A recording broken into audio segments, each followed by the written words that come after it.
যখন মদিনার গুরুত্ব কমে যাবে ঠিক তখনই জেরুজালেমের গুরুত্ব বেড়ে যাবে। সারা ওয়ার্ল্ডের মাথা ব্যথার কারণ জেরুজালেম।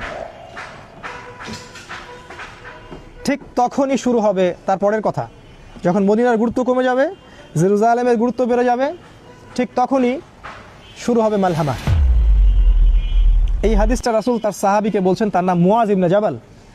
মুয়াজ ইবনে জাবালের ঘাড়ে হাত রেখে তিনি বলছেন, মুয়াজ, তারপরেই শুরু হবে মালহামা। তো মালহামা কি?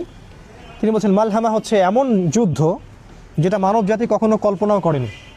যে যুদ্ধে প্রত্যেক 100 জন সৈন্যর মধ্যে 99টা সৈন্য মারা যাবে। যারা ন্যাটোতে আছে তারা যেন হাদিসটা ভালো করে শুনে নেয়, কারণ তারা খুব উৎসাহিত ফিল করছে আমরা রাশিয়ার সাথে নিউক্লিয়ার ওয়ারে যাব। তারা খুব ভালো করে যেন শুনে রাখে যে প্রত্যেক 100 জনের মধ্যে 99টা সৈন্য সেই যুদ্ধে মারা যাবে। তার মানে এই যুদ্ধটা কোনো কনভেনশনাল যুদ্ধ হবে না, এটা হবে নিউক্লিয়ার যুদ্ধ, যার ফলে এই পুরো বিশ্বের চেয়ে